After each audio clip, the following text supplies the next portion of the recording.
I do think I want to take a moment, and I feel like I figured out our way to connect a little bit better to our audience. And I think that we should explain some of these biblical stories we talk about in context. So when we talk about Lazarus coming back from the dead, that is the equivalent of Beyonce performing with the Dixie Chicks and resurrecting their career. Yes. Like, it was a big fucking deal.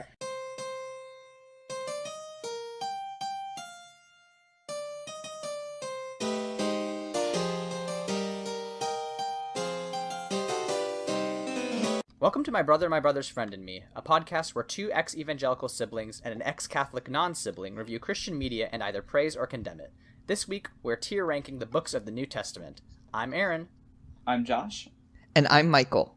And before we kick off our second round of rankings, be sure to follow us on Twitter at MBMBFAM and subscribe to our new YouTube channel, My Brother, My Brother's Friend and Me. Michael and Josh did a lot of work making this show legit, and we'd appreciate any support you can give us. There's also some very cute art of us, like, as little chibi-looking dudes, so I highly recommend checking that out. But, so after a quick break, you can check out our bonus episode where me and Michael talk about, the documentary, aka Jane Roe, on our new YouTube channel. But, after a quick break from that, we are going to get into ranking the New Testament. And my understanding is that you gentlemen have some hot takes. Plenty. Oh yeah, I am ready to tear apart this lesser work of literature. Wow, okay. Yeah, extremely hot take right from the get-go. I never considered myself to be someone who is an Old Testament kind of guy, but here we are. Yeah, it's very strange. There's, you know, some of these books are not good. And I mean, the Old Testament, as we established before, had a lot of clunkers, but whew, boy, this wasn't necessarily easy either. Well, the New Testament, it has the issue of it, for the first, 4 or 5 books, they tell the same story from just of the perspective, but, slightly to the left. So it's kind of like if you watched, every Blade Runner cut in a row, and then you watched a new movie. You'd hate Blade Runner. Yeah. Well, with that comparison, we might as well just get right into the Gospels, starting with Matthew. Gentlemen, what do we feel about Matthew? So, I am going to have to apologize right off the bat. I have taken 2 or 3 courses on the New Testament, so I am surprisingly going to be bringing in some facts. And Matthew uses a literary, I don't know if it's trope or technique that you see a lot of times in religious works, and it is the calling upon an already established piece of accepted religion and saying, oh, well, we're attached to that. We're connected to the Old Testament through this lineage that Matthew includes. And you see the same thing in, the Book of Mormon and all kinds of, other religious texts that come later. But that makes it super boring in the beginning. Yeah, it's a little dry. So I'll give my New Testament education for you guys. So when I went to my Catholic high school, basically you get 2 courses your freshman year. You get 1 course where you study the Old Testament and 1 where you study the New. And I wish to God I had my notebooks from those courses because it would be hysterical to read now, just to see what the Catholic propaganda I was fed looked like. But we should just get one of your textbooks, and that's an episode. I wish I could. There is a church history textbook that I have scoured the internet for that I am just so sad I cannot find on the internet. One of these days I'm going to dig it up, and we're going to have a grand old time reading about what Catholics say about Catholic history. Hell yes. But the way that I was taught is the 3 synoptic gospels are targeted towards specific audiences. And I believe Matthew, I was taught, was trying to link Jesus to Abrahamic tradition and try to make the case for Jesus as Messiah, specifically because his audience was the Jewish people. did you ever learn anything like that, or am I remembering completely wrong? I remember my dad told me something along the lines of the first 4 books are like put for different audiences, and then I just like thought about video games. So I don't know what he said after that. So my understanding is the book of Matthew existed as like a retroactive canonization of Jesus as a relative of David. And like, it was almost Jesus had lived, he had died, all of that is said and done. And then Matthew came around to say, see, we can prove that actually the prophecy is fulfilled, and here's how. And it makes sense if you know like Matthew's background, and like, you know, he's basically an accountant. So of course he keeps, you know, all these ledgers and all of these so-and-so begat so-and-so. But it's really just the Bible's first retcon. It's weird that they add the retcon like right at the beginning. Like, imagine if you were about to watch Star Wars and right before like the beginning crawl, like Luke just comes up and says, "Hey, I'm gonna kiss my sister," but like it's my sister. It's a friend. It's a kiss of gratitude. It doesn't mean anything, and we definitely knew that this was going in, that she was my sister. Just roll with it. Don't ask questions. And later, I'm gonna almost kill my nephew. All right, and go. Anyway, I mean, Matthew does have like one of my favorite Jesus quotes in the Bible, which is the story about when you give to the needy, do not sound a trumpet before you, as the hypocrites do in the synagogues, to be praised by men. Like that whole story is like one of my favorites, that it stuck out to me as a child. But you know, on the I'd say I gave it a B because I ranked all the Gospels pretty high. But you know, I'm willing to be persuaded another way.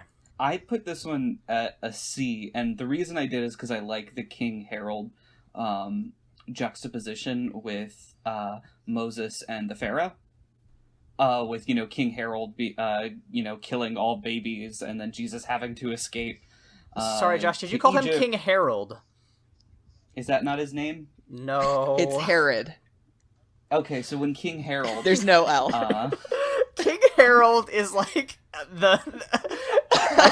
is a villain from It's Recess. a Viking king. From the cartoon Recess. And what of it? Oh, God. Yeah, Oh so my when King... God. I like that. You know, that to me demonstrates that I need to stay in my lane, which is dick jokes and farts, and not use words like juxtaposition. You are the historian on the podcast, though, so it's very funny, I think. We'll put that up with whatever Noah's youngest kid was called. Japheth. Names that I just won't say. It's a Japheth. Ham, Sham, and the other one. I'm sorry to interrupt. All right, What Mike, were you where's saying? this going on your list? Okay, so I was generous to some of these early books, and that included Matthew. So I put Matthew as a low B. I like the idea of, you know, tying in Old Testament and New, right? Like, honestly, if the Council of Nicaea just went a little bit differently, this book would be a C. Like, if this came third, I would be like, hell no, we're not playing this game. I do agree with you that its placement, like right at the beginning, allows the, let's call it creative liberties, to kind of be excused a little bit. Yeah, so what are we saying? Low B, then? Low B. All right. We'll put it there. We'll call it a high school math class. Excellent. That is the grade I got on most of my math classes in high school. Mark, how do we feel about Mark? So, Mark is believed to be one of the oldest books of the New Testament, and it was used as a source for a lot of the other Gospels, and it kind of, like, stands out from the other ones, and I believe that it is in Mark where we get the connection of the Holy Spirit, or the Holy Ghost, being a bird, and I hate that, so D. You don't like the Holy Spirit as a bird? No, because once I asked a Sunday school teacher what the Holy Spirit was, and they said a bird, and I got very angry. You just don't like doves? Yeah, like, what's your problem with doves? So you have the creator of all of the universe, you have the man who died for our sins, and a... I mean, I guess you're more of a, Pentecost sort of guy then. I've been told that many a time. Happens to the best of us. I was told that Mark's target audience was the Romans, because there's lots of, like, miracles in this one. And, like, the Romans were impressed by, like, powerful, cool miracles, because they're big idiots. And so that's why Mark is targeted towards the Romans. Apparently it has alternative endings, which is hysterical. I do love choose your own adventure. I do love a Bible book that's like, well, you have to play through the game, this new game plus, in order to get the true ending of Mark. Oh my god, did you get the Bible new game? The new Bible plus. Did you get the good ending or the bad ending? This time Jesus comes back and, like, fucks up their shit. It just kills a ton of Romans. That's just the Left Behind series. Yes. Oh, man. Also... It's also just the Crusades. Yeah. Good. We also get, My God, Why Have You Abandoned Me? Eloi, Eloi, lama sabachthani, which is, like, just, like, a pretty raw line. I love that shit. I put Mark as an A. I liked it a lot. So... I also did some reading about Mark, and one thing that I found utterly fascinating is not only is it the book, it's the Gospel of the Bible that has the most miracles with over 20 accounted for, but it actually also does not refer to Jesus as God, and it does not claim a virgin birth, and also seems to claim that Jesus had a normal human parentage. And unlike Matthew and Luke, Mark does not try to trace Jesus back to David or Adam. And what I like about this is that with it being the oldest one, you kind of get to see how Christian canon happened post Jesus. And you kind of get, like, a different vibe and a different idea from it. I think Mark is by far the best of the Gospels. It is, here's my steaming hot take I'm ready to just lay on you. It is the highest rating I give to a New Testament book as highest A. Wow. I do not believe there is a single S-tier book in the New Testament. Boy, we're going to have a bad time at the end of this recording, huh? Oh boy, I disagree with Michael on this one. I agree with you on the fact that, like, as a purely, like, looking at the history of the historiography of the Bible, it is, like, the cornerstone of the Gospels. And it also, it exists as one of my favorite, like, tipping points that this could have been. It could have, like, gone the other way, and Mark would have been the Gospel of Timothy, which I'll be bringing up in 3 books, where, like, it's brought up as, like, did you know that there's another gospel? So, like, I do find that this is almost like the author's lost chapter, but it got included. And I'm, like, my answer of D was 1,000% a joke. But I think I don't know if I could go the highest A. I think I could maybe give it an A-. So I think this is a good time to bring up the 2-source hypothesis for the Gospels. Or you bringing up Q? Let's talk about my boy Q. We're talking Q. Q, okay. Let's talk Q. We're not talking about the alt-right conspiracy theories, FYI. I want to make that so clear. This Q comes from a German word, and is just, like, used as, like shorthand to understand where this source for the Bible It's just came like from. An anonymous source that nobody really knows, but we assume all the other Gospels draw from it, basically. It's actually a cue from Impractical Jokers. He's a very busy man. Great. That joke's for one person who's going to listen to this. Oh, well, good. Hey, London. You're at least you're hitting like 30% of our audience then, so I appreciate that. Yeah, I bring them in. I mean, do we have to have Michael? I mean, do you want to like try to bargain us up to a higher, I mean, A, or do we want to just keep it like a mid A? Okay. I have to be so honest with you guys. I only have 2 books in the New Testament rated as A. So high or mid or low are kind of arbitrary at that point. Yeah. We'll slap it in A, and then we'll argue about what goes above it. That sounds good to me. Above it. Yeah.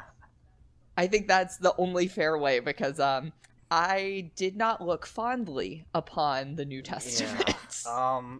I'm excited for this next one, because we got my main man Skywalker coming in next. The physician himself, Luke, is in the house with the longest book in the New Testament, tracing Jesus back to Adam. I was taught that his target audience was Christians and Gentiles. Apparently there is some stuff in here about how the Jews killed Jesus, so the mission of evangelism now lies with the Gentiles, and that's not great. I don't like that particularly. I gave Luke a C for anti-Semitism. I don't think I can allow this one to get a passing grade due to the anti-Semitism it has wrought. However, it does include. So you guys know how like man, we're going on a segue here. Hop on, guys. Vroom, vroom. We're going on a little trip. You know how like Lancelot was added to the Arthurian mythos because a dude wanted to add his like own character in it? No, but I'll take your word for it. Yeah, so pretty much a dude was like, what if there was a super badass pretty guy who got, like, the queen, actually? And he's literally a self-insert. Oh, okay, great. Yeah, he is. And that's how I always imagined John the Baptist appearing in Luke was. Where Luke was like, yeah, Jesus is cool, but did you know his fucking cousin was just chilling in the wilderness and was like... Everyone was like, dude, you're the Jesus Christ. And he's like, no, just wait. I mean, it does sound like the character I would make on my forum roleplay account when I was 12. Just like, hey, this is Sasuke's younger brother who survived the Uchiha massacre, and he's got a Sharingan too, but it's magic. Yeah, then he dies and gets beheaded. So, like... I like the self-insert character, but it can't, like, that gets it to a D for me.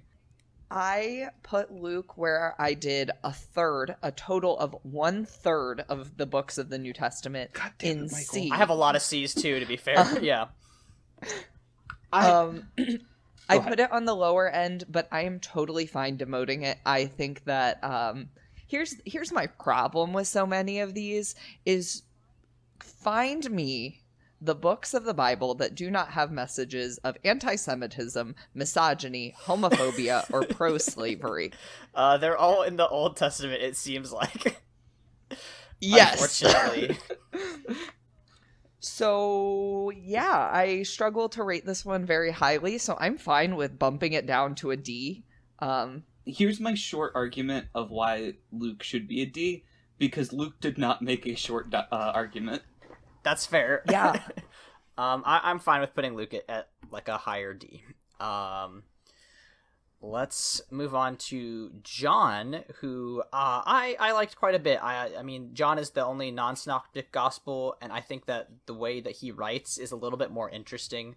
It's not just like a straight-up history. We get like, you know, some classic line. We get the tagline, the closing line for our podcast, Jesus wept in John. Yep. I mean, we get John 3:16. I mean, for God so loved the world, right? We all know and love that one. Yeah, and all of the viewers, all of the listeners, all of our all of our heathen listeners know that one.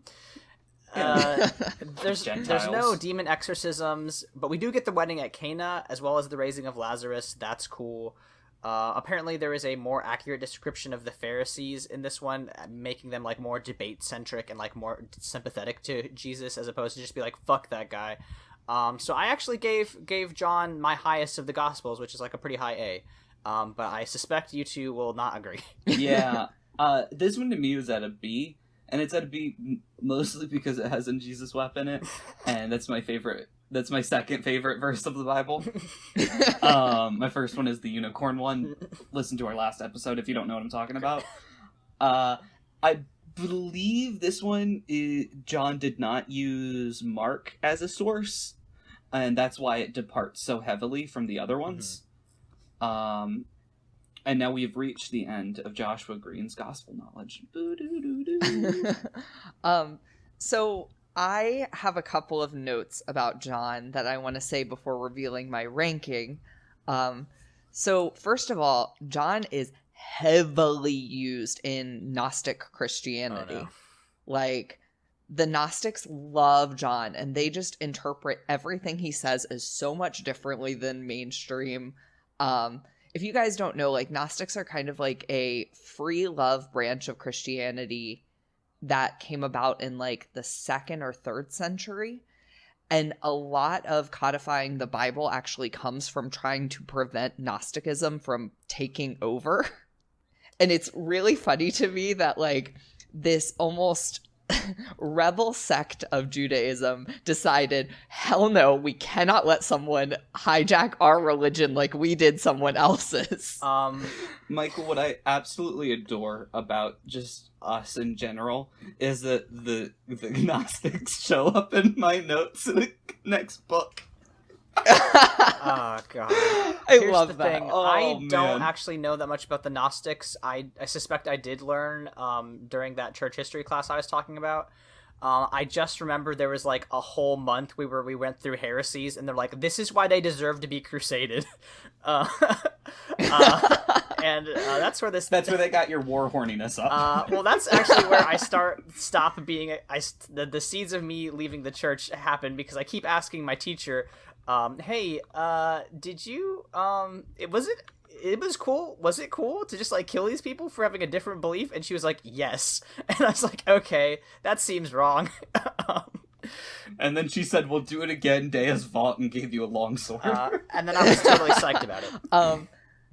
I do think I want to take a moment, and I feel like I've figured out our way to connect a little bit better to our audience. Okay. And I think that we should explain some of these biblical stories we talk about in context.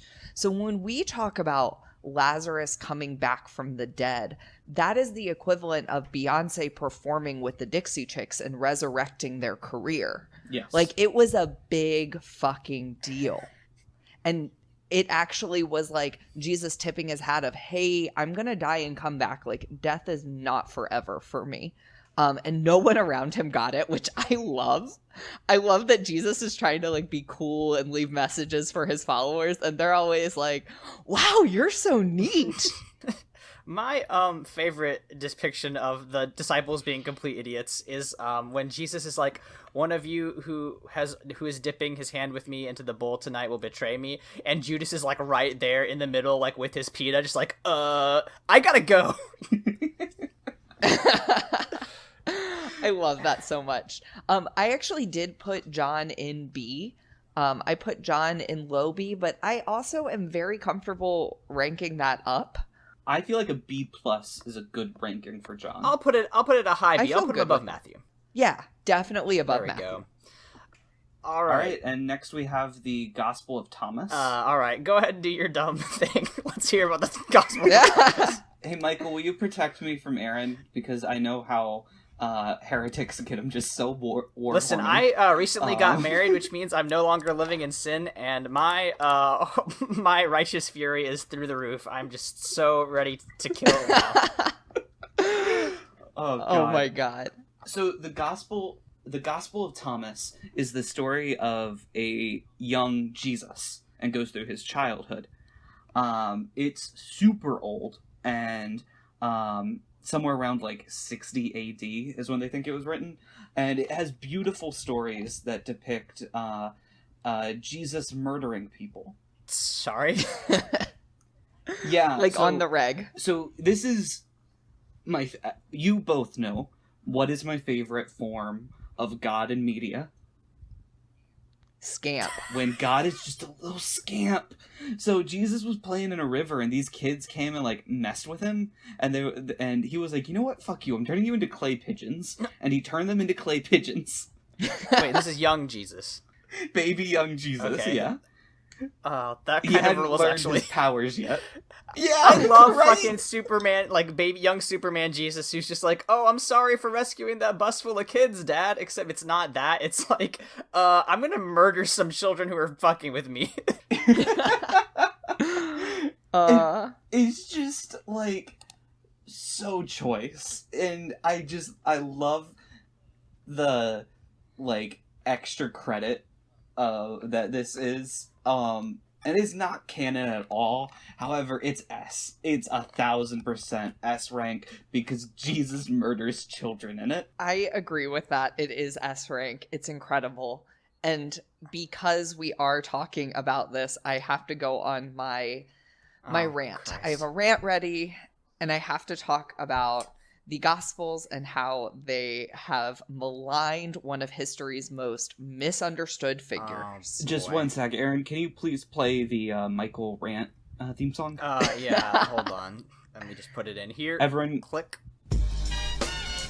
Michael's rant. So we have to talk about Mary Magdalene. Yes, we do.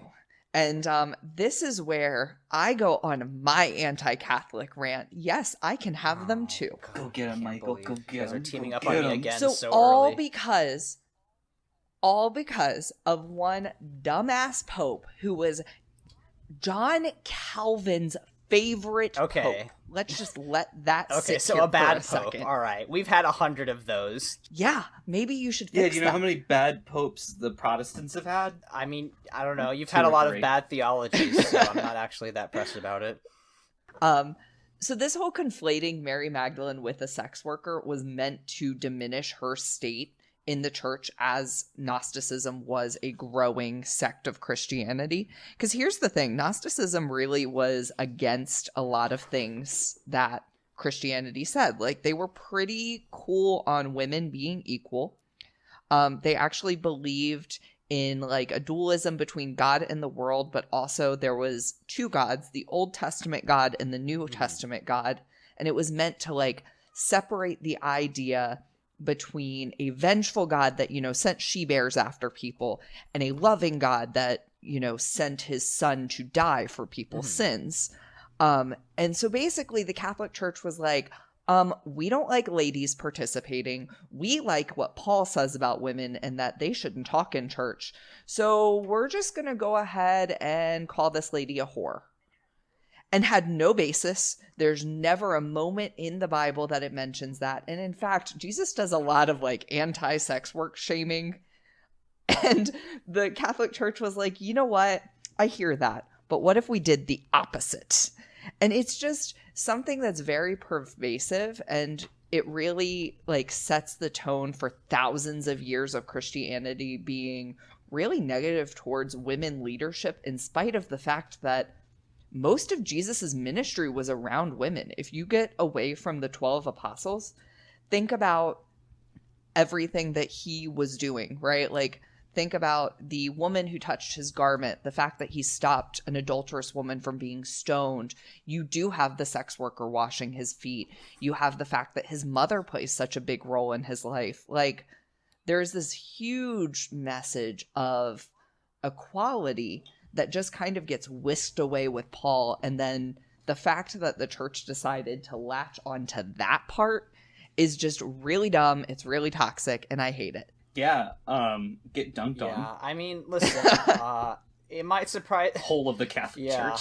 It might surprise you guys to find out that I'm actually not going to really go hard in the Pope defense force here, seeing as the popes are, like, in some ways almost directly responsible for encouraging colonialism and imperialism in the 14th, 15th, and 16th centuries. So I'm not actually...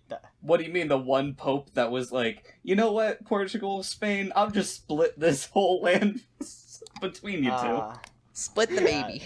It is biblical. Specifically in India, there's some real bad pope shit. And we will talk about that one day. But, yeah... in case the listeners don't think the Gnostics are cool enough, they also believed in the Gospel of Timothy. So that is pretty rad. We are on book 5, so maybe we could speed it up a little bit. All right. Acts. It's fine, I guess. The thing about Acts, it's like, all right, if we have the Gospels, right? We have the 4 main stories. We have Jesus, who's the protagonist, who everyone loves. Acts is like the spin-off series. It's like a Dragon Ball Z or a Naruto Shippuden. Like it is like, okay, we already got the main story of the character, but what happens afterwards? Let's just see. Oh, and we do get though, our boy Saul, and we'll talk about him extensively. I put it at a B. I think this is a C. This is cut and dry, right down the middle. Okay, I am going to make up for the fact that I went so hard on Aaron, and I actually agreed with him. I think it's a B. Great. Acts is actually, so I have like not so much criticism of it like as a story and more of as a message. Acts is where I get my argument that Christianity actually has a pretty big message of like socialism and community living. Mm-hmm. And I say this as someone who is neither a Christian nor a socialist. I just think it's hard to read Acts and not get the idea that, you know, early Christians were literally living in communes, guys. Yeah. So I just think like in terms of books that are misunderstood and books that send a very radically different message than what a lot of the religious right would like you to believe, this deserves a pretty high spot. So I put it as pretty high B. That won me over. Yeah. I'll put it behind the gospel. Actually, we could probably put it between John and Matthew if you want. That works. Yeah. All right. I'll stick it in there. Are you guys ready for the next, like, 58 books of the Bible that I have about no opinions on? This is going to make great audio. So here's the thing. To make up for that, I did read about... I read about half of these epistles this afternoon. I mean, I didn't read them super well, but I did read most of them, and... Aaron really got deep into that Paul lore. I really got... I mean, I did, because like, I was at the same point where you were, Josh, which is like, there's just not a lot here on the summaries, because, as it turns out, there's not a lot in the epistles either. So, no. Historically speaking, what's going on right now is Christianity is just beginning to figure out what the fuck it is. And it's trying to figure out, like, are we a sect of Judaism? Are we our own thing? Like, what's happening? So there are churches, like, popping up secretly everywhere. And by everywhere, I mean, like, the Middle East and Greece, which has a huge impact on Christianity. And then we get this dickbag who might not have written most of these. Oh, yeah. Yeah. Paul is kind of the Shakespeare of this part of the Bible where everything's attributed to him, but we don't have proof. Yes. I love that. But as far as, like, Romans goes, so he condemns, quote, unnatural sexual behavior, so that's boring. He also says, let everyone to be subject to the governing authorities, for there is no authority except that which God has established. The authorities that exist have been established by God. Consequently, whoever rebels against authority is rebelling against what God has instituted. And that's bullshit, and I'm giving Romans a D. It's really dumb. Romans is the, would you prefer me to lick it up or down, or left or right? Like, it's the bootlickiest, it's just bad. Romans is D- for me. It was barely above an F, but I have 2 books that I just think are more odious and awful. I think it's garbage. I think Paul is garbage. I think his don't unload on Paul religion... just yet. We have so many books to... I know. It's just we need look, to guys. Explain, like, who he is, Okay. Because I know most of my friends have no understanding of who Paul Saul is. So, like, Saul was a Roman whose entire job was to kill Christians, and God looked down at him and went, I know he kills my people, but there's just something about this guy. This guy has got it. I don't know. He's so cool. So what if I blinded him? What if I blinded him? And, like, what if I spoke to him and said, hey, go speak to a different guy. And then I blinded him. And then Saul was like, what? I was just killing Christians in Rome, having a good old time. I guess I'll go talk to this guy. And then he gets unblinded, and God's like, fuck your name, though. Like, you're cool. You're super cool. But fuck your name. Your name should be Paul. And that's Paul. And he has some thoughts if you have a vagina or would like to sleep with, express opinions. Or like sleep with somebody who is the same gender as you, which was like, my understanding is like a pretty common practice at the time, right? Also, he had opinions if you wanted to just sleep with anyone. Yeah, that's true. Like, like he didn't... So I have to share this quote from one of my best friend's younger brother, who called Paul the OG incel. Oh my god, you're right. There is some shit about here about how well, I don't sleep with people because that's not my thing, blah, blah, blah. But if you want to fuck people, this is how you should do it. It's so annoying. Paul literally says, like, even if, like, you shouldn't have sex ever. Like, you shouldn't. But, like, if you have to get married. And, like, that was I don't know about you, Michael, but that was the same advice I got from certain relatives. Oh, good. Yeah, I mean, so I want to give, like, a non-religious explanation for Paul, and explain him. He is the ultimate rebrander. It was, murdering people is not very popular, and I see this religion gaining steam. Maybe I should switch sides. And that's what he did. He renamed himself. He rebranded. He literally went from an asshole murderer to an asshole talking about, why women should be silent in church and why slavery is A-okay. He's like a less interesting Constantine. And yeah. Because, like, literally just a less interesting Constantine who actually, like, did a couple things that I respect. Let's just leave Romans at low D. Corinthians, there's some bad shit about divorce in here. Paul does say that husbands and wives should bone. If you have to. Quote, as in all the churches of the saints, women should be silent in the churches. That's it may not be a canonical verse. It may have been added in later, but it is not good, and it has not been removed. So that's bad. I mean, 2 Corinthians is just Paul getting really defensive, so that's boring. I will say I didn't rank this as an F because I did read 1 Corinthians 13 at my wedding last week. So like, I have to give it credit for the, love is patient, love is kind. Like it's at every wedding, but it is a classic, so I gave it a D. I want to mock you so hard, but I'm so happy for you. Yeah. I'm so conflicted. Corinthians sucks. Corinthians is not good, except for 1 Corinthians 13, which is classic. Corinthians sucks, except for the one verse that Aaron picked out, but the rest of it's just bad. I hate all of Paul's letters. And I know that's so much more of the Bible. However, the Bible is pitched as the story of Jesus. But he's only in one book for half of it. So, D. I am going to somehow manage to disagree with you both. I rated this the lowest book of the Bible, and I have a reason.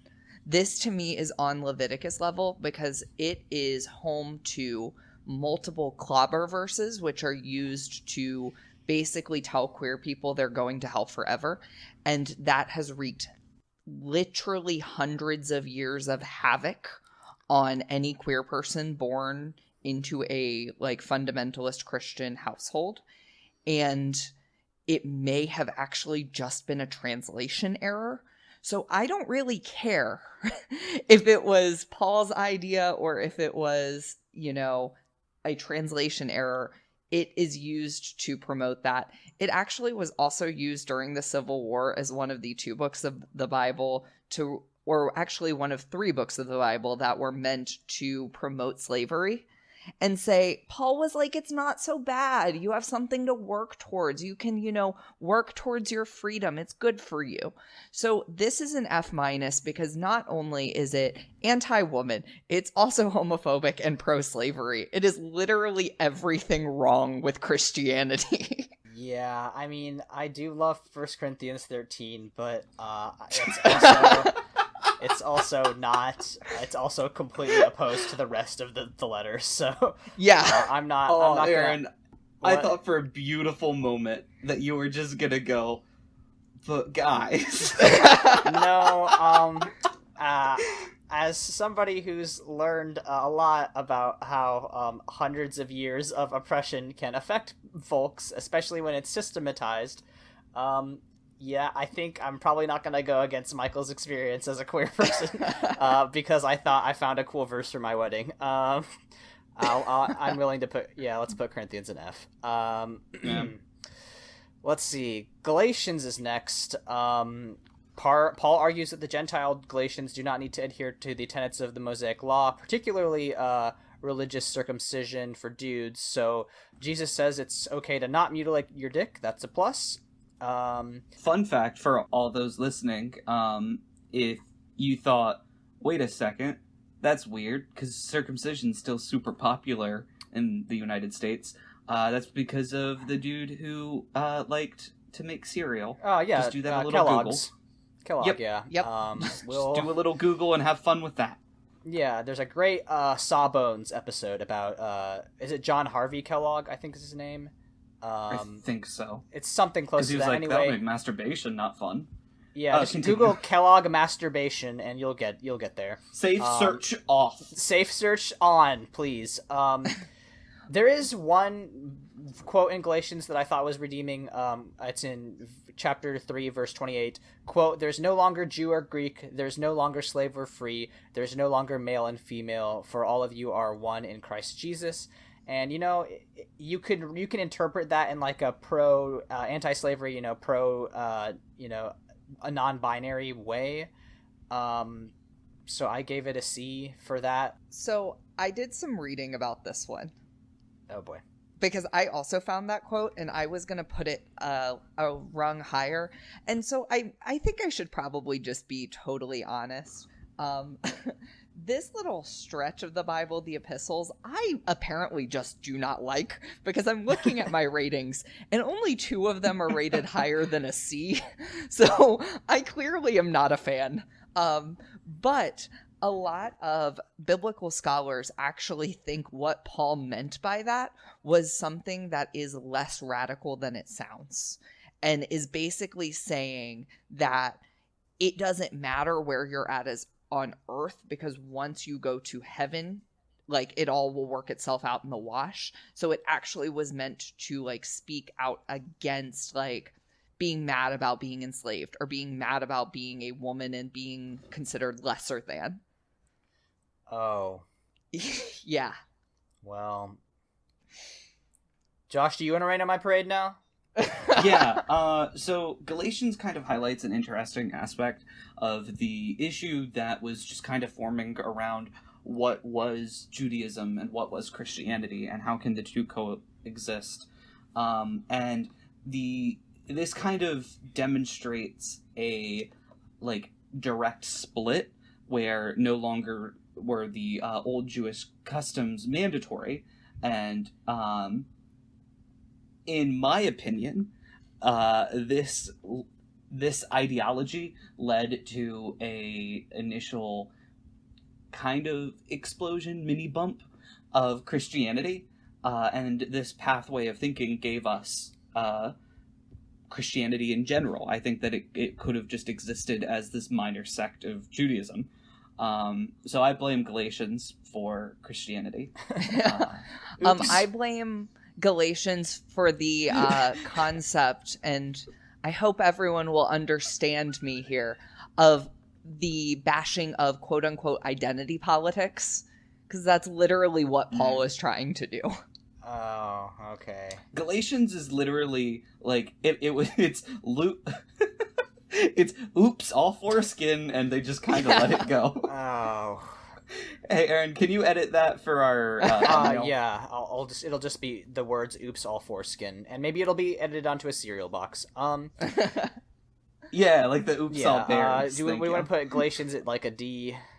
Yeah. Yeah. To be fair, it was yeah. my highest rated D.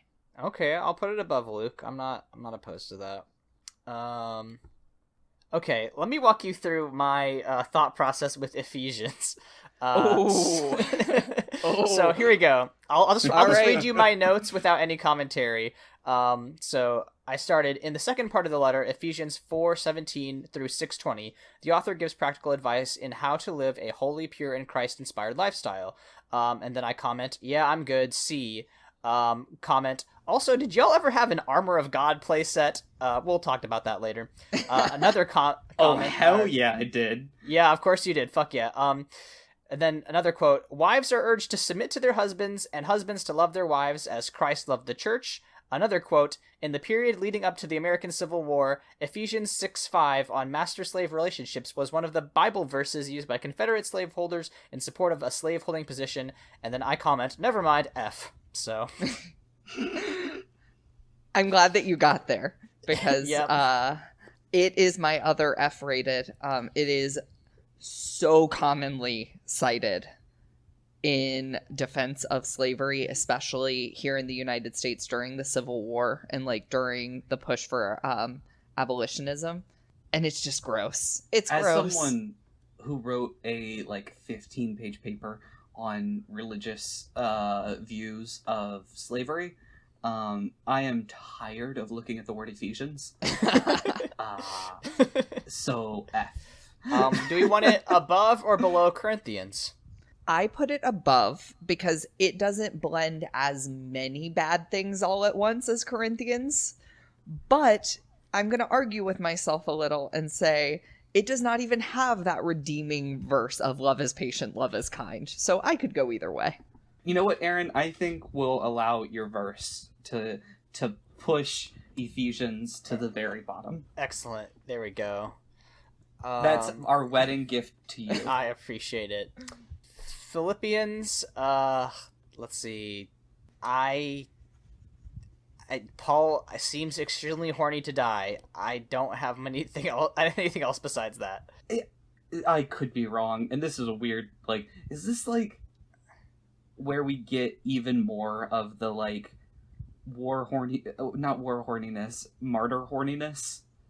Is this where Paul, goes through his, being tortured and shit, or is that later? I feel like he is in prison. Yeah, he's in prison at this point, so... maybe. Yeah. He's in prison for a few of them, though. Yeah. Because he's fake.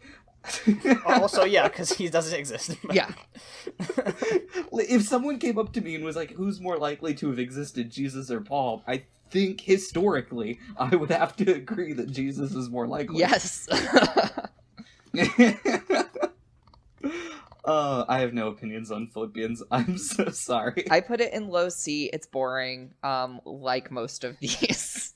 Yeah, I'll just put keep ripping and Philippians at gripping. C. We actually don't. This is actually our first C. Fun fact. That's amazing. That's really funny. I have plenty more for you. A third of these books are in C, guys. Yeah, third. I'm sure. It's just grip it and rip it, man. Yeah, Colossians, basically Paul is making doctrinal arguments against heresy, which is where I think the church starts going down the wrong path, and eventually we get all these crusades we love to talk about, so that's not great. I put it at a C. I also put it at C, one above Philippians, so it is one of my worst C ratings. Yeah, I think that's fair. I think, that C makes sense. Alright. God, there's a book in here where Paul preaches for so long and then a kid falls asleep and dies because he falls out of a window.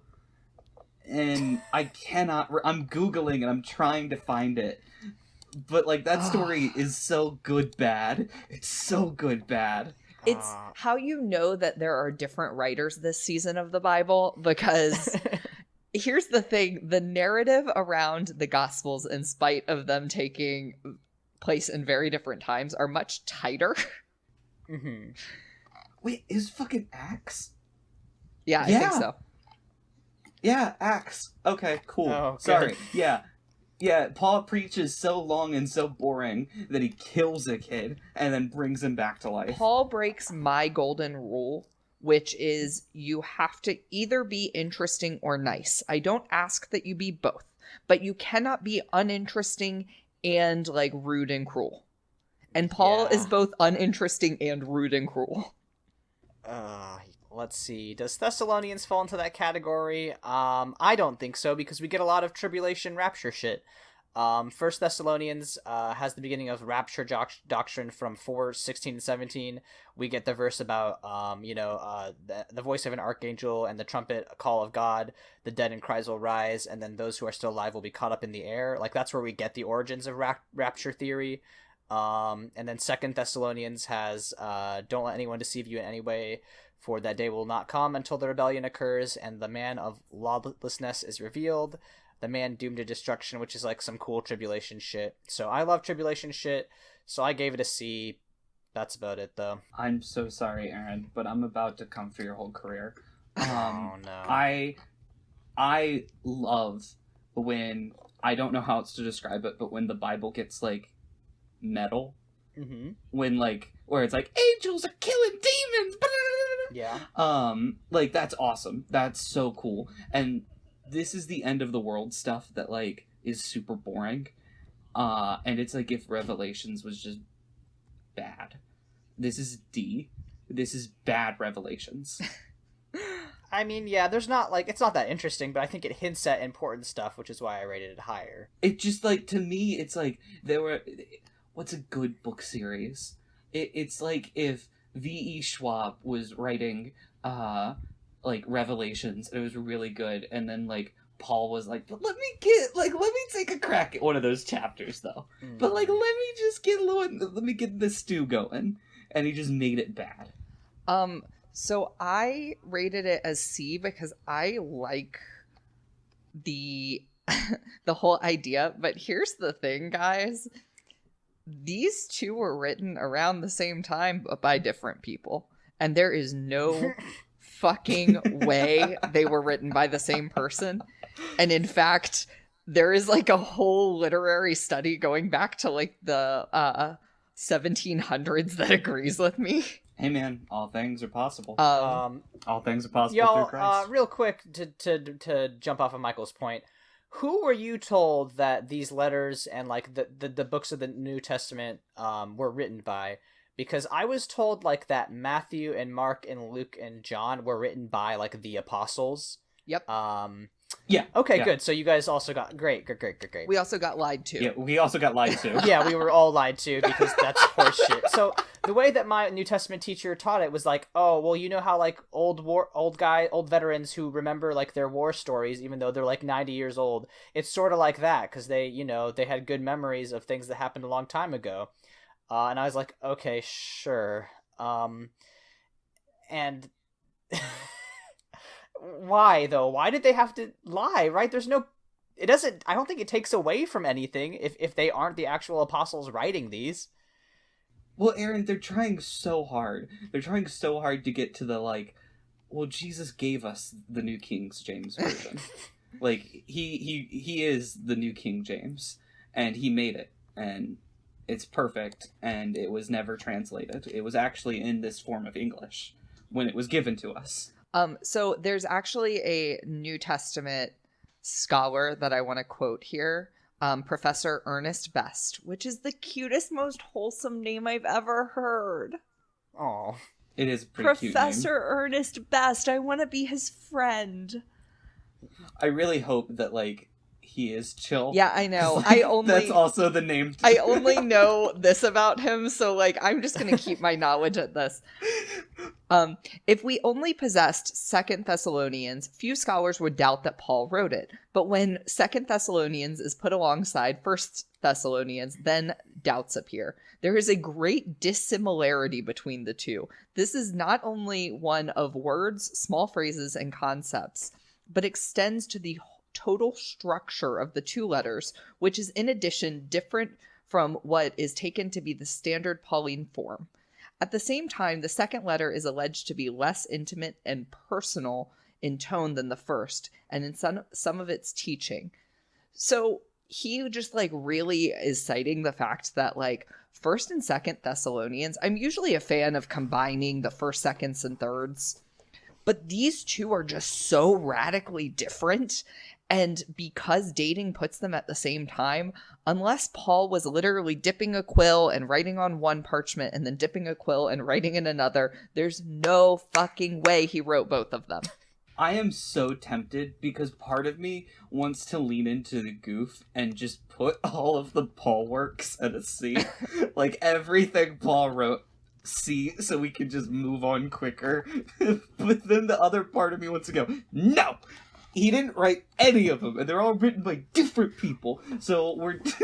Look, more or less, that's what I did, so...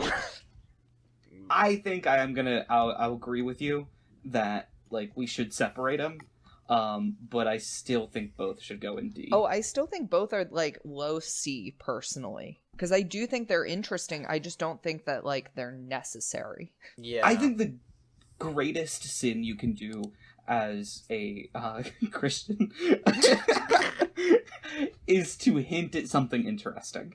And that's like, if you look back at like the stuff that makes me angry is like when authors will be like, and this something interesting happened here, and that's all you're gonna hear about it from this author. And that's what he does here with the cool metal shit. So that's why I'm so angry, and I know I'm probably biased because of that. Yeah, we are gonna outvote you, Josh, but we will keep Thessalonians at a low C. Okay. Like my college, like my college GPA. All right, so Timothy is where I lost my mind and decided to start reading all of the epistles after, like, starting with Timothy and ending at Jude. Here's my note. Well, I was gonna read all of 1 Timothy, but literally in the first chapter we get 1 Timothy 9. We also know that the law is not made for the righteous, but for lawbreakers and rebels, the ungodly and sinful, the unholy and irreligious, for those who kill their fathers or mothers, for murderers, for the sexually immoral, and for those practicing homosexuality. So, good start equating queer people with people who kill their fathers and mothers. Later on in chapter 2, we get stuff about women should have to, like, dress modestly and not with elaborate hairstyles or gold or pearls. We get, quote, a woman should learn in quietness and full submission. I do not permit a woman to teach or assume authority over a man. She must be quiet. Then later on, all who are under the yoke of slavery should consider their masters worthy of full respect. So that was all in 1 Timothy, which I immediately rated as F tier. 2 Timothy has some okay stuff in it, but nothing compared to the terrible shit in 1 Timothy. So my note was, at least Paul dies after this one. Yes. Could you imagine if, like, 2 Timothy started with, like, burn it all down, Marx is about to be right, and everything I said about slavery, fuck that shit, I'm a new man, new time. And then, like, but, like, we all skipped it because we were just ready to get done with it. New book, who dis? I don't know anything is in these parts. I know I've read them. I know I have. I don't know a single thing that's in them. There's a reason for that, and it's because it's just a lot of doctrinal shit plus sexism, so... Yeah, I'm cool with F tier, because everything you read made me angry. Yeah, it definitely is F tier. I also rated it F tier. It's all the things I hate. Too many rules, sexism, homophobia, pro-slavery. Timothy is just a mini-me for Paul. Fuck them both. Great. Yeah. He is, the, second Robin to Paul's Batman, where the fans hated him so much they asked the Joker to kill him. They phoned God and are like, hey, could you off this thug? So here's the thing. So Titus, we're on Titus now. Teach slaves to be subject to their masters in everything. Yep. Try to please them, not to talk back to them. And that's where I texted Mike, you guys, how many times do we have to teach you this lesson, old man? I gave it a D for don't promote slavery. Yep. Yeah. Titus to me is right above Romans, also in D. Hate it. That's it. It's great. Bad. Let's see. Philemon. Paul literally sends a slave named Onesimus back to his master, Philemon, and he begs Philemon to free him. And I was like, I don't know about this one because you could read it as an argument against slavery, but also Paul seems extremely pro-slavery, so I don't know what to do with this one. I am not gonna lie. I literally had to take a moment and go, no, that's a Digimon. That's a Digimon name. It does sound like a Digimon. I had like a little, like, I opened up an actual Bible that I still own and just had to double check that it was in there. And, it's barely in there. It's one of the shortest books in the Bible. Yep. Yeah, I missed it 3 or 4 times. That one's C for me. I don't know, maybe D. I put it in D, and it's because Paul decides to make the so brave decision to not take a stance about on slavery. Yeah. If you're neutral on slavery, I don't want to be friends. Yeah, so it's a D. Gosh, should we put it before Titus, before Luke, before Galatians? I put it right in the middle of D. So it's Galatians, Luke, Philemon, Titus, Romans. Yep. All right. That's what I've got right now. Well, really, who's who of slavery. Yeah. Honestly, good. This is really good. Hebrews. Hebrews is actually interesting because it is the book that calls out each of us specifically. So we get, for Michael, we talks about how Jesus is greater than the angels because he's the divine king. We get that Jesus is greater than Joshua because Jesus brings a greater rest to the people of God, and that Jesus is a greater priest than Aaron because he is sinless and immortal. We get some stuff about, we get If Today You Heard His Voice, Harden Not Your Hearts. That was one of my favorite songs in church. We do get a huge slam on the Hebrews that they're writing to here. In 5:12, quote, "In fact, though by this time you ought be teachers, you need someone to teach you the elementary truths of God's word all over again. You need milk, not solid food. Anyone who lives on milk, being still an infant, is not acquainted with the teachings about righteousness, but solid food is for the mature, who by constant use who have trained themselves to distinguish good from evil." Fucking dorks. Fucking nerd-ass Hebrews. That entire verse is just the "I'm a grown-ass man" bit from Key and Peele. I'm just like, I'm a grown man, I'm gonna eat my own food. That's right. There is a line about apostasy being unforgivable, so sorry to all of us, but other than that really good dunk on the Hebrews, I thought it was boring, so I put it at C. Yep. Okay, how did you not put this as an F? It called us all out. Like, dude, it called us out for being square up. It called us out for being worse than Jesus, which, you know what, I'll admit to being worse than Jesus.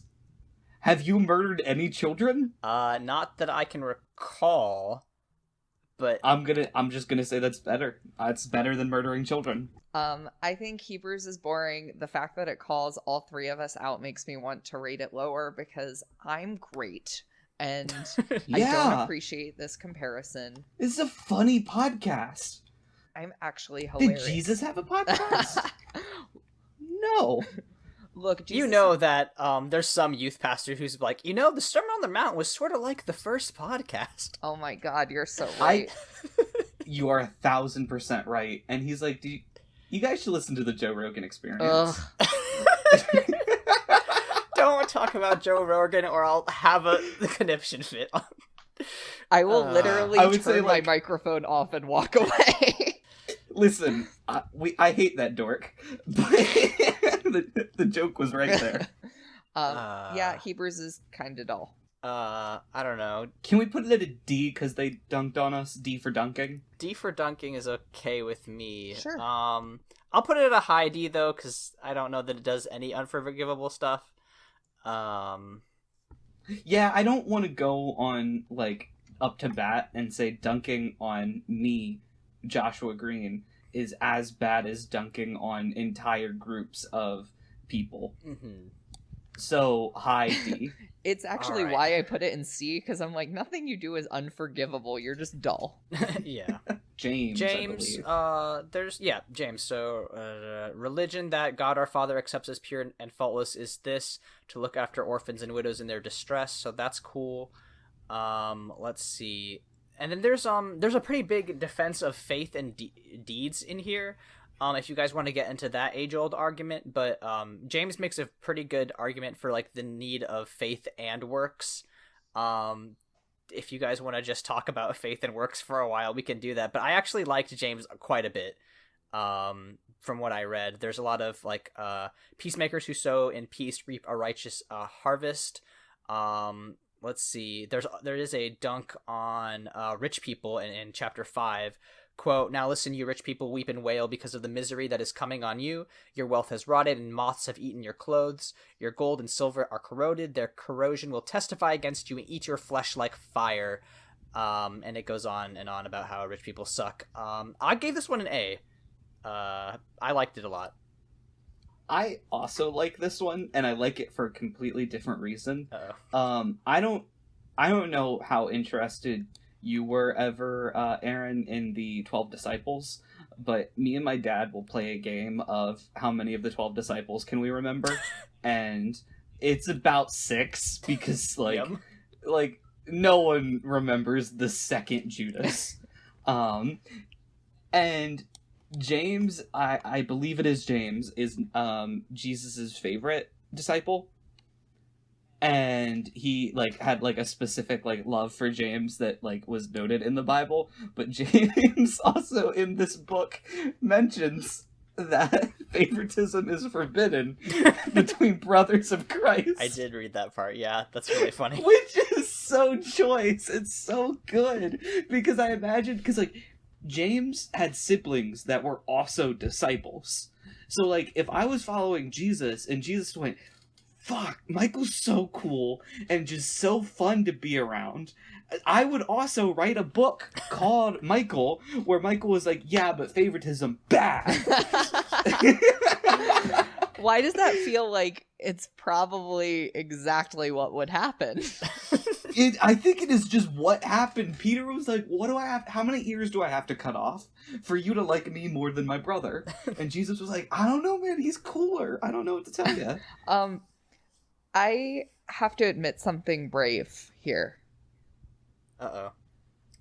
I didn't like James that much. I thought it was kind of dull. Oh. It was great. There's a whole screen about faith and works. Yeah, it Michael. literally sparked hundreds of years of the Catholic Church fighting with other sects of Christianity about whether it's faith or works, when it literally says faith and works. And instead, it should just be like, y'all motherfuckers need to get your shit together. Listen, Michael, I hate to say this, and I know Aaron is going to just clip this out. The Catholics had one point, and that's that John Calvin can go suck, like, every day. So, I have to give the Catholics that one war. James is good. James is a good one. Can you come to B, Michael? Come Give us a high B. I knew this would happen. I didn't expect this to be the one. I didn't mean to ruin your relationship with your brother, Josh, but I can't believe it came down to James. Yeah, man. I mean, James is what is going to ruin it, because I wasn't able to hear any of your thoughts because my internet cut out. We were trying to get you down to a high B.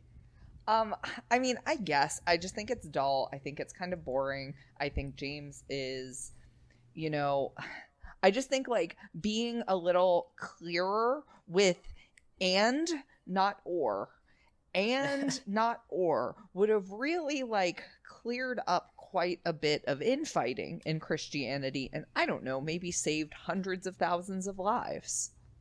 Yeah, Michael, but we could do that with almost every verse in the Bible. Yeah, that's, to be fair. Where if they had a note that said, like, chattel slavery is not okay. Yeah, if they had written different words, it would have been a better thing. Maybe didn't think I needed to say that. Maybe I'll cede this one only because I think my anti-epistle, bias is showing here, and I just don't want any of them rated above C any more than I already have.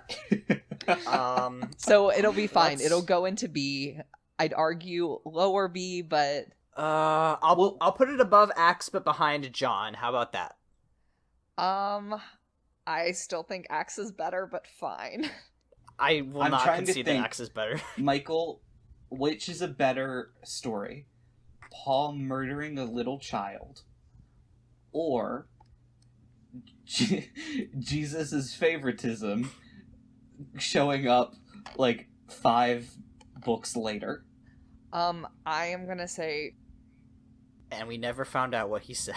God damn, that's a good cliffhanger. That's a good cliffhanger. We should just move on to Peter, and then, like, Aaron, you'll have to listen back while editing to figure out what he actually said. Yeah, great. am I back? Yeah. I'm really Yeah. fucking annoyed. It cut off at a great moment, though. It was awesome. Yeah, it was really funny. So, Michael, do you think Paul murking a kid or Jesus loving one brother more than the other? I tend to say neither because I prefer Christian communal living, and that's why Axe is so high for me.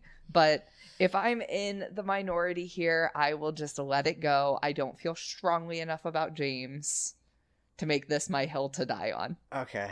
All right, let's get into the what should be known as numbers, because oh my god.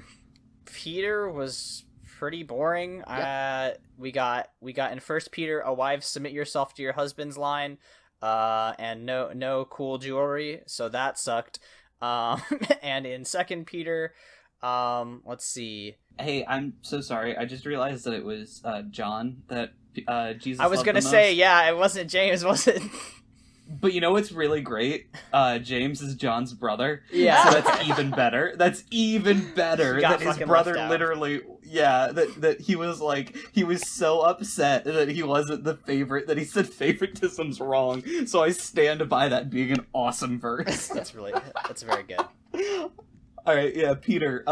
He's the most interesting disciple and one of the least interesting Writers, apparent yeah. authors. Yeah.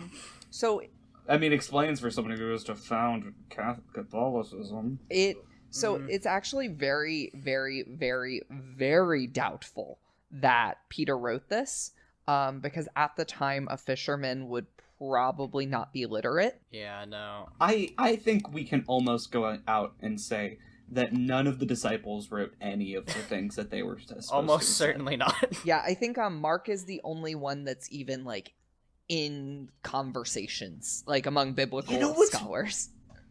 We don't do that with the Old Testament, and it's weird that we do it with the New. I put Peter at C. Yep. I think that's fair. Yeah, there's a lot of C's in here. Yep. Where you guys want That's- it? Above Philippians, above Colossians, or above Thessalonians? I put it above For Colossians. $8 billion, I cannot tell you what any of our discussions were about. Me either. I put it nearly in the center of C because it is the most meh of the most meh. Yeah, I'll put it above Thessalonians, and I don't know what that means. And now we have, ladies and gentlemen, the greatest author of the Any Testament, Jesus' favorite disciple. Jesus' favorite disciple, Jonathan. John. Just John.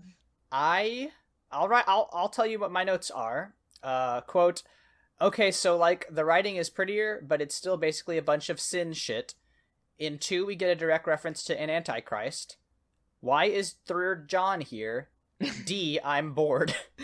What I love about John, like his story, like all of the other disciples get murked real bad. Mm-hmm. Like real bad. John doesn't. Like I'm pretty sure he just descends.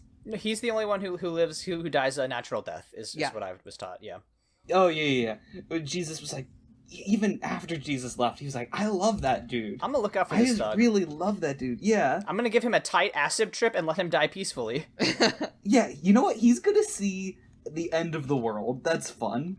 Yeah, but the books of John are very boring. So the only thing interesting about the books of John is that they were written in radically different times, each one of them, and we're talking hundreds of years, like literally hundreds of years.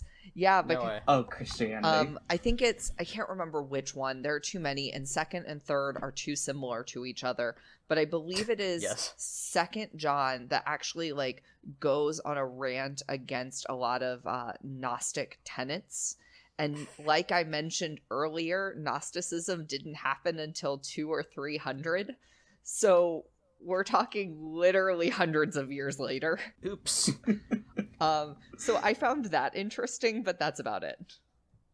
I love the idea, and like I make fun of Mormonism for this exact fact, where like encounter problem, and then like an individual walks into like a room for a second and then comes out and is like, you'll never guess what I found in this book that John wrote. And it says that the Gnostics are actually dicks. So Michael, we gotta get our friend Jeffrey Davis on here one of these days and have him explain Mormonism to us. Oh my god, that would be that'd amazing. be fun. So I really do cool rank John a little higher because 3rd John, I always forget about this, and I rank it low and then I move it up because 3rd John is all about hospitality. Yeah.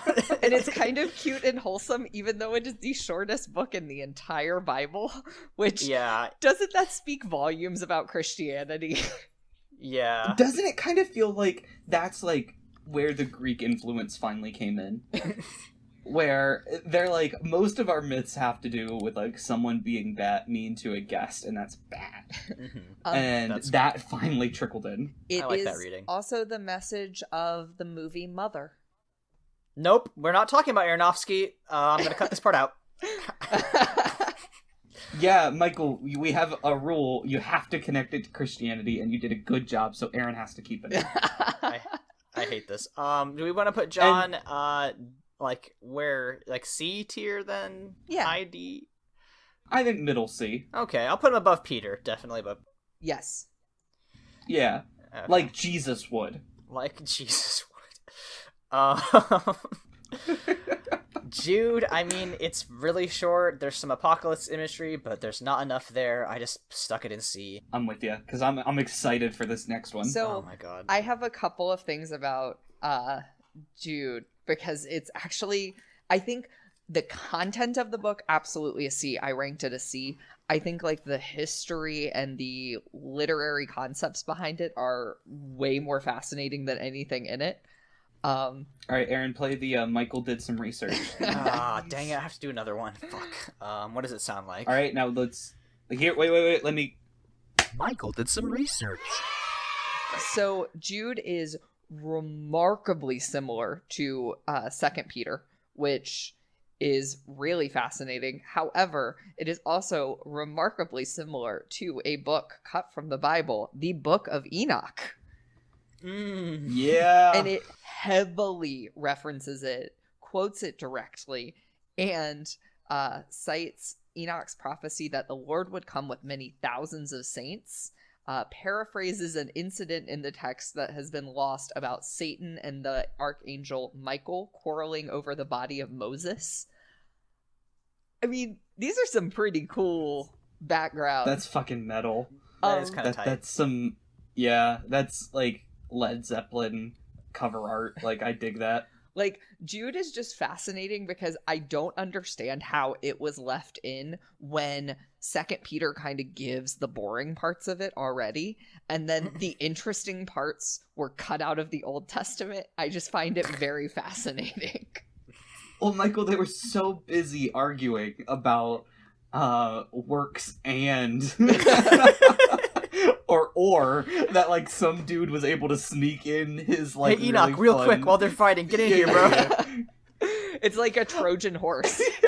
Yeah, exactly. Yeah, they snuck it in while they were arguing about that. Meanwhile, John just kept on. Okay, and now a new book. So but you already have 2. If it is in C, I would put it at the highest C, only because of lore reasons, not because of content. Yeah, if you have to do extra homework, you're not getting out of your grade rank, but like I'm okay with it moving up a couple spots. I'll put it above Colossians. Yeah, I'll put it at our high C. Okay. Drum roll, ladies and gentlemen. Here's the Michael, I'm sure we should just probably set our headphones down. I'm gonna make some dinner. Aaron will just clear out the next 20 to 30 minutes. Well, here's the thing: you don't have to listen to my thoughts on the Book of Revelation here. You can listen to my other very short run podcast, "Honey, I Just Got Raptured," where you can hear me talk about all the research I did on the Book of Revelation in between the months of September and October of 2019. Because who would have known that he was was just about the next year gonna live through the end times. Yeah, I'm glad I did my homework because it's paying off big time. There is, I know we're gonna have to have a fight about this, but Revelation, in my opinion, is the second best book in the Bible, only because Exodus does like all the apocalypse shit. It does it better, and there's like a narrative, where Revelation is just a weird acid trip. But like, the only like bad chapters in Revelation are like chapters 2 and 3. But after that, it just pops off. We got trumpets and scrolls and bowls. Like, you guys are playing currently in a D&D campaign loosely based on the Book of Revelation, and like the Earth gets so fucked up in Revelation that I could not do the same shit in our D&D campaign, because otherwise it would be unplayable. It'd be like, well, we enter a tavern and it's been destroyed by another earthquake. Revelation is such an important and just like foundational text, not just for Christianity, even though there's a lot of fights about the different branches of Christianity that like it. But like, it is foundational in our culture, right? That's where we get the 4 horsemen, right? It's where we get the number 666.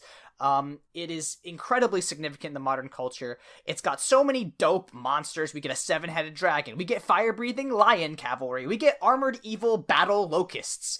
It is the best book in the New Testament by far, and the second best book in the Bible. And I am digging in my heels. I am planting my flag. I will fight for Revelation for S rank. Michael, I kind of would like you to go next. So I love the Book of Revelation. And I have to say, I agree with everything you say except it being S rank. And the reason being is that there are not 1, but 2 books in the Old Testament that do it better. And that is, Daniel lays down all the groundwork for Revelation to be relevant. And number 2, Exodus, like you said, just has that better story. And I love Revelation. I have nothing bad to say about it. I put it in A tier. It is one of only 2 books that I put in A tier in the entire New Testament. I find it fascinating. I think that the fact that it was considered to be a near future possibility is really interesting, and it explains a lot of like the psychology of early Christians. It borrows heavily from the Book of Enoch, which we all know is my favorite book to reference. It is just a fascinating ride, but I just think we have instances of doing better with other things going on too. So I just don't think there is a single book in the New Testament that rises quite to the level of S tier. I think that Revelations comes really, really, really Michael, close. I hate to tell this to you, but you cut out for the past 30 seconds. No, I was going on a whole rant. I know. Gosh. And it was so good, I assume. See, God hates me. We'll keep your rant in because your audio is still recording, so the listeners will know, and I will not. So, like, I think the arguments we currently have are how good is it?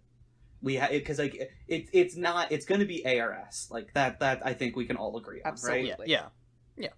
So I am conflicted because I agree with Aaron where it brings in some metal nonsense. Like, I love the depiction of the 4 horsemen. Like, that is one of the, like, I stole that for my own tabletop RPG, and like I use the 4 horsemen and like that kind of apocalypse stuff. It's my favorite. Like, what was the recent Amazon Prime show where the end of the world with Martin Sheen and David Tennant? It was great, and like the 4 horsemen that were depicted, and that's what made me like into it. But then it doesn't tell a story. Like, it doesn't, and it refuses to have a narrative. And that's where like I'm leaning towards Michael, because he is right, where there are places that do it better. But it's the last one. It is the last book of the Bible. And to do an ending well, I respect it. If you don't do it perfectly, that's fine. But if you do it well, like, endings are hard. And the last verse of the Bible is metal. It's metal. The grace of our Lord Jesus Christ be with you all. Amen. Drop, mic, leave. It's S tier. I do love the ending. I just stand by, like, when you have to lean on Ezekiel and Daniel and all of these other books, like, here's the thing. Revelation is constructed by forming Ezekiel, Isaiah, Zechariah, Deuteronomy, Joshua, Exodus, and Daniel. So it's really, to judge it alone, absolutely, I understand why you would put it at S tier, but at its place in the end, I'm like, oh, so you're like a greatest hits album. Sure, you're the best, but did you come up with original content?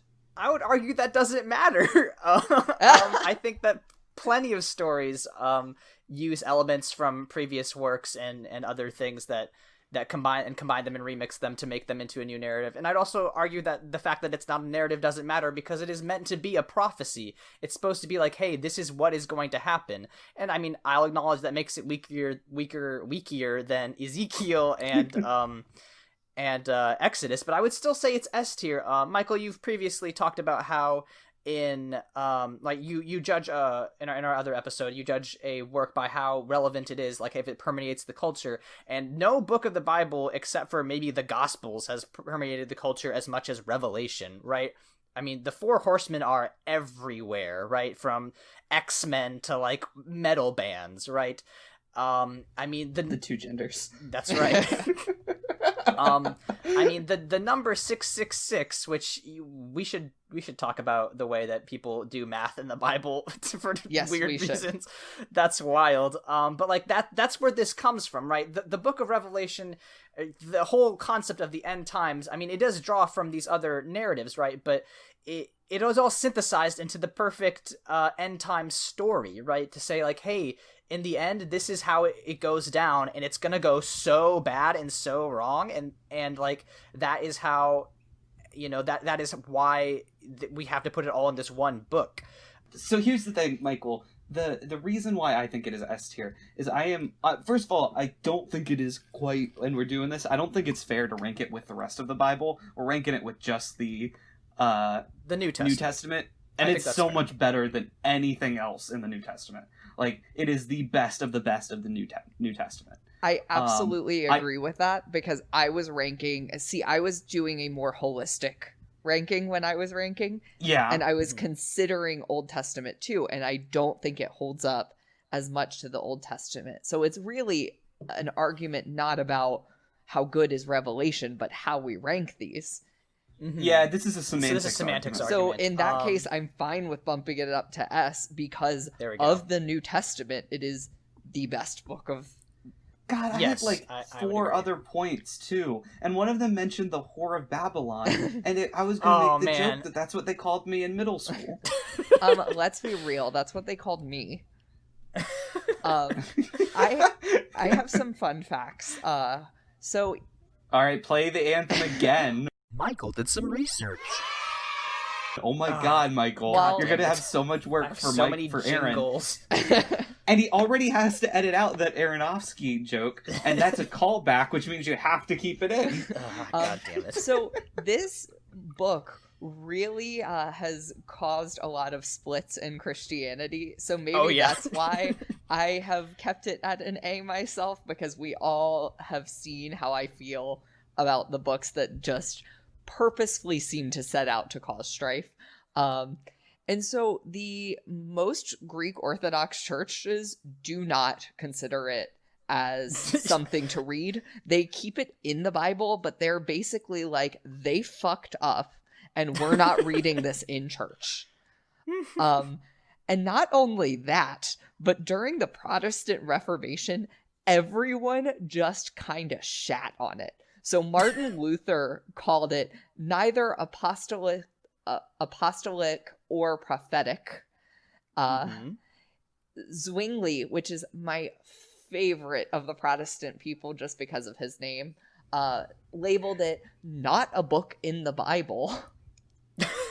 Also, fun Zwingli fact is he was like, hey, y'all know when you eat that bread, it doesn't turn into Jesus's actual body? And everyone went, Yeah, the Catholic Church lost their shit. And then it is the only New Testament book on which John Calvin did not write a commentary. Oh, that's so weird. You see, to me, that's like that's a compliment. Yeah, that's its greatest endorsement is that John Calvin, the man who had opinions on everything, could not come up with an opinion on this. Yeah. Truly the Paul Saul of the Reformation. Absolutely. Yeah, definitely. I don't know why sometimes I make these jokes that are exclusively made for the other two people making this podcast. When we get super popular and all like the ex-evangelicals come join this podcast to listen to that joke and be like, I get that. They'll all love it. They won't laugh. They'll go, clever. I see what he did there. They will laugh about me saying that Jesus wore a harness. Yo, yeah, definitely. That's our best joke ever. You're welcome. We peaked there. All right, yes, to bring it back to our original conversation, though, I would agree that, like, yeah, I would be upset if we were ranking this the whole of the Bible. I would be upset if Revelations wasn't in S tier, but I would concede it to, you know, the ones that we ranked higher, like Ezekiel and Exodus. But I think absolutely, as far as the New Testament goes, Revelations is the best, bar none, and I appreciate you both for not making this a half-hour conversation. It could have been. I mean, it could have been, but we have other things to do. Yeah. We've almost talked about this longer than we talked about Noah, like the longest movie I've ever seen. And like that's impressive because this is so much shorter than the Old Testament. Michael, one of my arguments for why Revelation, and this probably might bump you down to A, so I'm scared of mentioning it. Like, one of the reasons it's S tier for me is because without Revelations, we don't get Jim Baker. Yeah, all right, it's down to A. Maybe, No! Down to D. Maybe down to D.